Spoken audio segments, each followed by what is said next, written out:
I have been running trail cameras here on this place since 2009. This episode of Death by Bunjie is all about my favorite trail camera pictures and videos.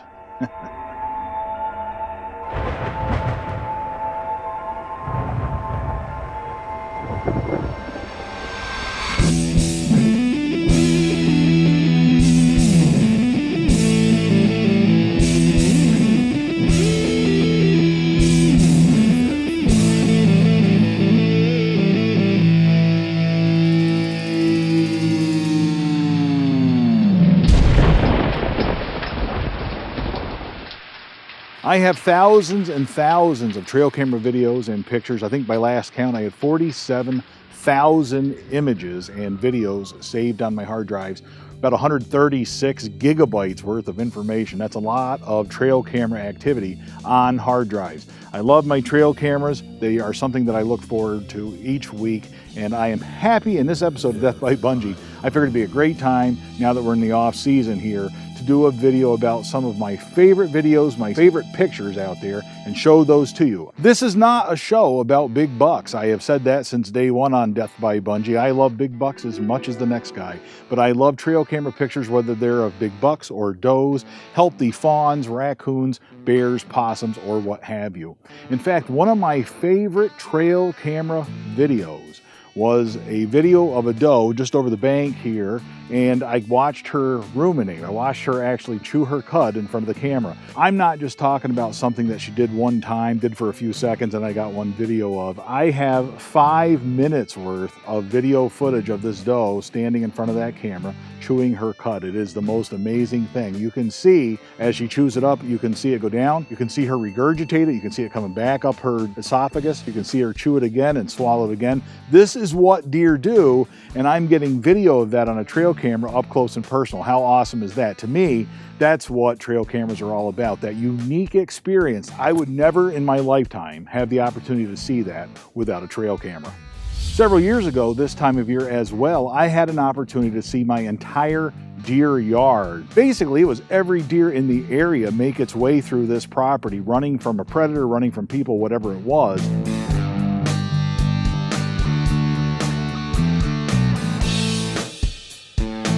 If you look closely, there's actually a piebald doe in there as well.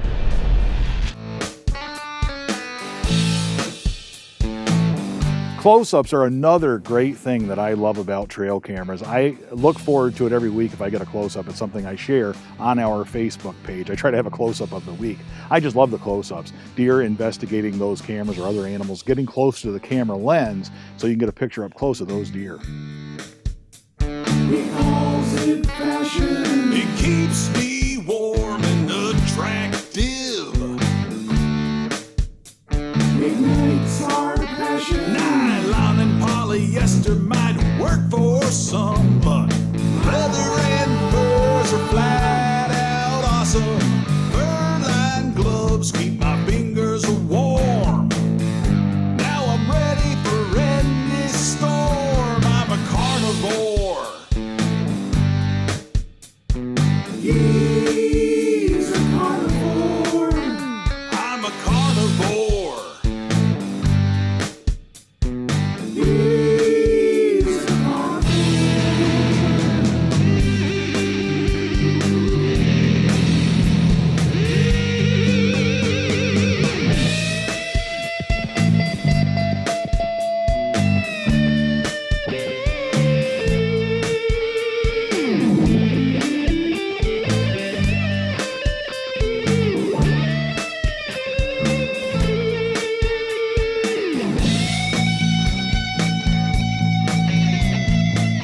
Over the years, I've been pretty lucky too with getting video of a fisher. There aren't too many of those here in northeastern Pennsylvania, and in fact, only recently did we get our own trapping season for fishers.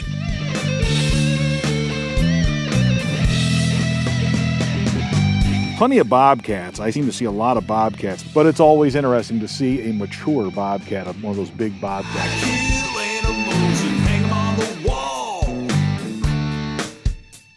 For decoration, I add to my collection every fall. That takes ambition. Big bucks and turkeys and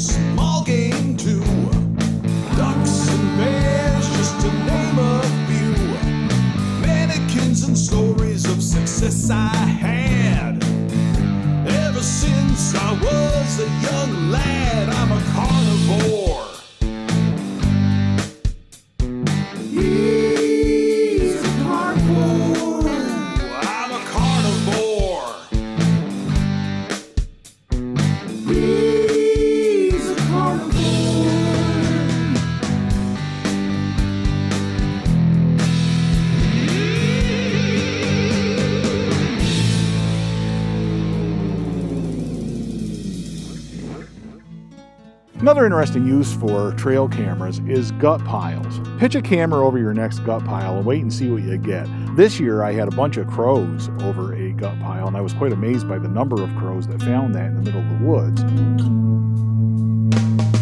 In previous years I've had turkey buzzards flying around and using the gut pile as well.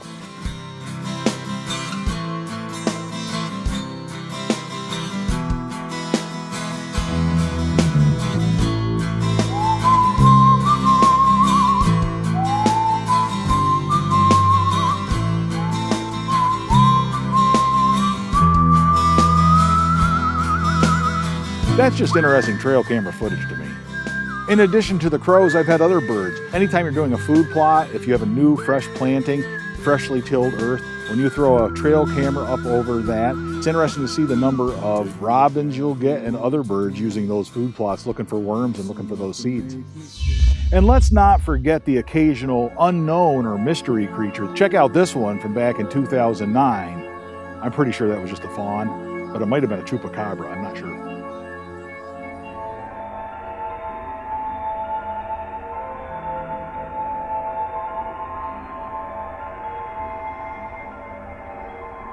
And maybe get the occasional nice buck on those trail cameras as well. Check out this guy sniffing the camera.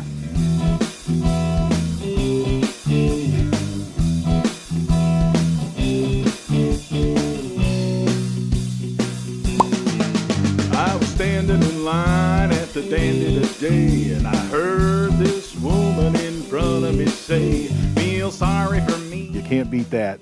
Now, I do use my trail cameras for scouting purposes and for hunting related purposes as well.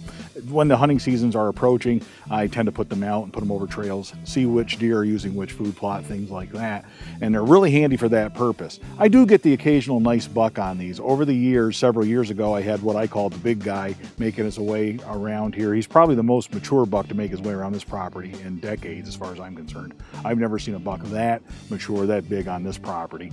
But it was nice to be able to track him and get several pictures of him. And in fact, you'll recall that I eventually found one of his sheds, and I was quite proud of that as well. So at least I got a piece of that guy. He hasn't been around in years. And it's making him sick. Plus he pays lots of child support each week, and so his future, well, it looks pretty bleak. But when he was born, he weighed about 8 pounds, and he didn't have all of these kids around. He made life harder than it has to be. It's time for him to take responsibility. The only mature buck that I have going through here now is the one antlered buck. And it's kind of neat to have a history with that buck as well, to have routine pictures of him. In fact, most recently I had a picture of him knocking over a little dead sapling. Don't make it hard. So you do get the occasional nice buck picture too. And of course, those of you who follow Death by Bunjie will remember that this year I had several trail cameras over the past couple of years of a nice young buck that ended up being a 2-year-old that I shot. And that buck, I had a picture of him in velvet, making his way into the well-pad clover food plot.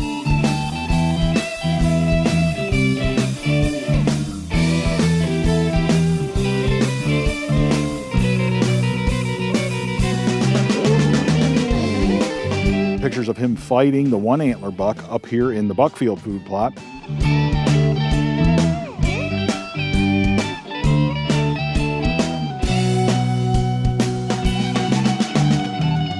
Guy in line says his boss is a jerk. Actually did get a shot at that buck and was able to take that buck, so I'm quite proud of that as well. Everything's against him getting ahead in his trade because he quits. One of my favorite things to do with multiple trail camera images over a feeder, over a food plot, or what have you, is to make a time lapse out of those images. And I've had some neat ones that really show the number of deer in the area that you wouldn't have suspected. It's not uncommon to have a mineral site like the one I've got right here, where deer will come in here in these doe families, 4 or 5 deer at a time, and you start to think that that's all the deer you have. But when you have a feeder out, when food is scarce, you really start to get a feel for the number of deer in the area because they all come into those feeders. And then you'll start seeing them all at the same time. A time lapse is a great way to show those deer moving through the area. If you suffer from a disability, then maybe you're entitled to some sympathy. But all of us make choices in life. We create our own problems, create our own strife. You can make life harder than it has to be, but why make it hard life is easy. Life is easy. I said life is easy. Life is so easy. One more time. Well, I hope you enjoyed this episode of Death by Bunjie. I hope you enjoyed all of that trail camera footage. I hope it gave you some ideas as well as to what to look for with your trail cameras. Remember, it's not all about big bucks. It's about enjoying wildlife to its fullest, enjoying the woods and enjoying nature so that you appreciate each hunting season that much more. And I hope that this video helps you do that. Make sure you subscribe if you haven't done so already. Make sure you like our Facebook page so you can follow regular updates on Death by Bunjie there as well. And until next time, all hail Bunjie! The second state is number one in my